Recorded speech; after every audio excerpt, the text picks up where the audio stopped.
আচ্ছা বলুন তো, বড় পর্দাতে অভিনয় করতে আমাদের কার না ইচ্ছে হয়, কিন্তু সেখানে যদি টাকা বাঁচাবার জন্য আপনার জীবনের ন্যূনতম সুরক্ষাটুকুও না দেওয়া হয়, তাহলে কি আপনি সেই অভিনয়টা করবেন? কখনোই করবেন না। আর ঠিক এই ঘটনাটাই ঘটেছিল রাহুল অরুণোদয় বন্দ্যোপাধ্যায়ের সাথে। 29শে মার্চ ওড়িশার তালসারি সমুদ্র সৈকতে ভোলে বাবা পার করেগা ধারাবাহিকে একটি শুটিং চলছিল। রাহুল ও তার সহ অভিনেত্রী হাঁটু সমান জলে একটি নাচের দৃশ্যের শুটিং করছিলেন।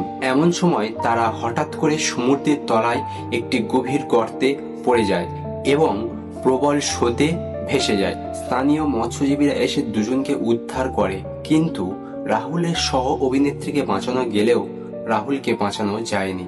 প্রাথমিক রিপোর্টে বলা হয় তিনি শুটিংয়ের পর একা জলে নেমেছিলেন, কিন্তু পরবর্তীতে জানা যায় এটি শুটিং চলাকালীনই ঘটেছিল। রাহুলের এই মৃত্যুর একমাত্র কারণ হচ্ছে প্রোডাকশন হাউসের গাফিলতি। কারণ তালসারির ওই সমুদ্র সৈকত ছিল ভয়ঙ্কর, তাই সেখানে কোনো টুরিস্ট যেত না।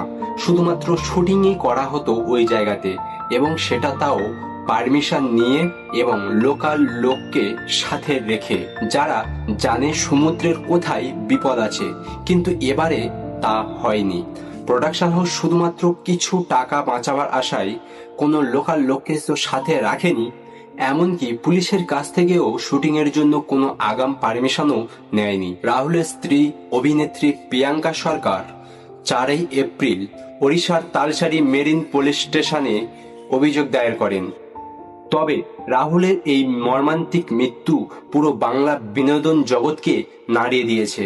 5 এপ্রিল কলকাতায় প্রসেনজিৎ চট্টোপাধ্যায়, সৃজিত মুখোপাধ্যায়, অপর্ণা সেন সহ বহু তারকারা জাস্টিস ফর রাহুল পোস্টার নিয়ে এক বিশাল প্রতিবাদ মিছিল করেন এবং শিল্পীদের নিরাপত্তা নিশ্চিত করার দাবিতে 7 এপ্রিল থেকে Paschimbanga motion picture artist forum এবং ফেডারেশন অনির্দিষ্টকালের জন্য শুটিং বন্ধ রাখার ডাক দেয়।